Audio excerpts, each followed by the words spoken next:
the number one vector of violence, the most likely vector of violence in your life is your intimate partner. The Black Arch Protoss holster is the only hybrid-like holster that I can recommend. It does everything that a holster needs to do and is great for strong side carry. They're part of our holster consortium. Go check them out at the link in the description. Remember how we hear that statistics never lie, but liars use statistics? You ever heard that? Or you heard Benjamin Disraeli say there's three kinds of lies. There's damn lies, and there's statistics. That sometimes gets attributed to Mark Twain. It's not a Twainism, it's Benjamin Disraeli. Of course, this is reported violent victimizations. Reported. And here's where the number lies, and I want to tell you where it lies and give you some data on it. Is if you look down here, so we've got here by the gender, by their race, and here's the one that I want you to see out of this though, is that there's on the second from the bottom is marital status. And now this is regardless of male and female on this one.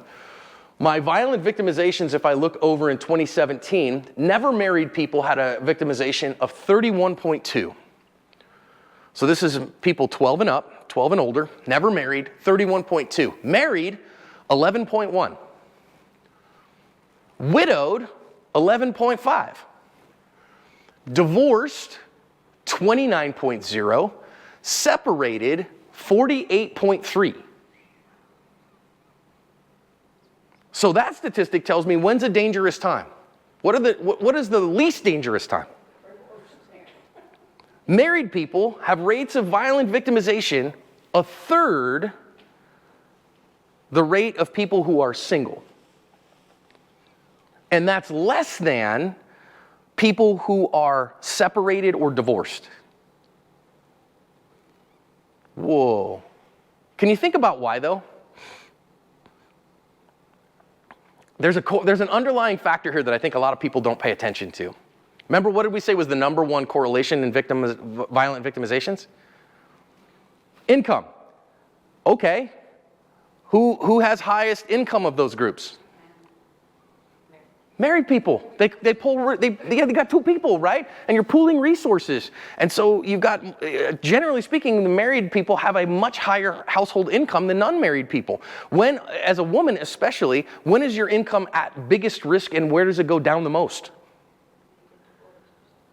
Even before you get divorced, because usually by the time you get divorced, you've kind of gotten back on your feet a little bit, but a lot of women, they get right into poverty the second they separate from their husband. So what does that puts you right into that poverty, under the poverty line, which makes your violent victimization risk go up significantly. So recognize that, and I'm not making social commentary. These are statistics, right? So there is a part of that. So let's kind of think, what does it mean, and then we'll take a break, okay? What does it mean? Your single most likely vector of violence in your world is a man who is a domestic partner or intimate partner. That is the single most likely. Now, I'm going to say that to you, and you go, why would you say that? So some of these statistics here, when we looked at domestic partner violence and those things, that's only reported domestic violence. That's domestic violence serious enough for the cops to get called, an arrest to get made, charges to get filed, and a conviction to happen. That's pretty rare. I have friends who are marriage therapists, and they will tell you that in the marriages that they see, clue, are in therapy, about 60% of those marriages have some form of domestic violence in them. Now, do they see all marriages?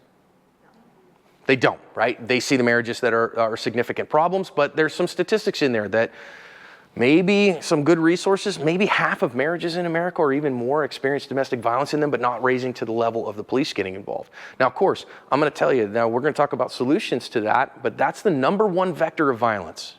For you as a woman in America, the number one vector of violence, the most likely vector of violence in your life is your intimate partner. Or if you don't have an intimate partner, the male head of your household. Now you go, I'm a strong, independent woman. I don't need me no man. I live on my own. Okay, but then you don't have one of those and it's not a vector of violence in your life. But for most, that is the number one vector of violence. That just floors me and it makes me so mad. But it's true. So we're going to talk about what that means in a little bit. Nevertheless, We got some ideas here that is stranger violence still a challenge? It is a significant challenge, okay? You're way more likely to be attacked by a person of your own ethnicity. It's just reality things. I think that's because Americans tend to clump into groups of people that look like them. And I know we go, well, wait a minute, I have a friend of a different race than I do. That's true, but straight up, go to church. When you go to church, you probably go to a church of a bunch of people that have the same look as you do. And you probably hang out with people that look like you. And so that friend group and that ethnic group that you hang out with, who's probably most likely very much like you, will be your most likely vectors. Stranger violence is still a higher overall percentage than domestic violence when we get to the level of stuff that gets reported to the cops. And that's the serious violent victimization and violence. And people of color and lower socioeconomic status are more likely to be victims of violence, as are younger people. So probably the most dangerous time, if you are a woman, a person of color, single, under 25, you live in an urban environment, and you're poor, you're in a very likely spot that violence is a regular part of your world. Now you go, well, wait a minute. I was joking, I didn't joke with Laura about this, but so the lady that runs my company is a lady named Stephanie. And I said, wait a minute, so you're least likely to be violent if you are a white woman who is married, who lives in a rural environment and makes more than $75,000 a year. If you can be that, your chances of being a victim of violent crime are very small. But guys, doesn't this just make sense? If you're rich, do you insulate yourself from violence? Sure you do. Why? You go live in a nice neighborhood without a ton of people around and you shop a whole paycheck instead of Winco. You ever gone to like Walmart for groceries? It's a war zone. Right? The problem with Walmart, it's not the store, it's the parking lot, and it's Walmartians. I don't even care what the deals are at Walmart. I'm not shopping for groceries there. I'm not.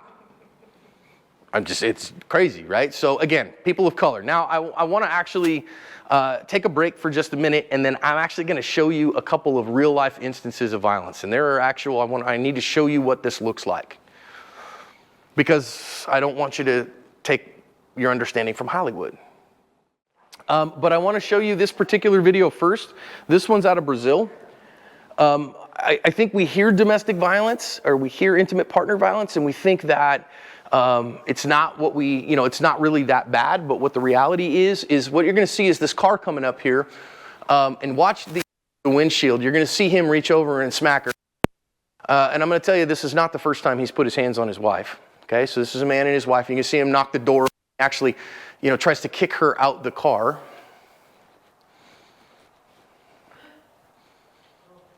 And I think she actually is trying to escape out the vehicle there, and then he grabbed her by the hair and grabbed her back into the car. See him arguing some more and physical violence. So these kinds of things are never, this is not the first time this has happened. Okay, so there's been a lot of violence in this relationship. Now watch him get out of the car, come around to the other side of the car, and yank her out of the car. And she's just going to stand there.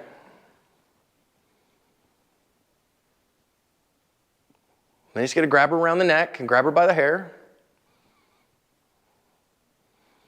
Go to park the car. And now she's just going to go sit down in the parking garage of their high-rise. And she goes and sits down. You see her walk over there. Now he's going to walk over to where she is and pick her up and start yelling at her and shaking her. Now she's going to try to run away from him here. She's going to finally, at some point, decide she's had enough of this. As he goes back for her again, and she's going to try to stay away from him and now run and try to get in the elevator and get away from him. But of course, she's not faster than he is, especially running in heels. So now he's got her in the elevator. This is their house. This is their apartment complex, their high-rise. So now she's trying to get out. Now he's going to grab her by the hair, and she's trying to get out of the elevator where they are. Now she's trying to get away from the guy. But now they get up to the floor where they're at, and she doesn't want to go into their place. Well, he's just going to force her. Took her into their house and threw her out a 4-story window. Yeah, he took her into their home and beat her for about half an hour and then threw her out a 4-story window. to her death. This is a reality of domestic violence. Now, I don't tell you that to scare you. I tell you that to tell you what the reality is. Nobody should have to put up with that. But what I want you to see with that is that the first time that violence happened between them? There is a zero chance. And what I see happen all the time is I see women get into places where they go, well, yeah, but he only hits me when I do the things that make him mad. Or it really was my fault. No, wrong. We taught each other this in elementary school, right? We use words. And somebody puts their hands on you, I'm telling you, if he puts his hands on you once, that's once too many. And the progression goes this way.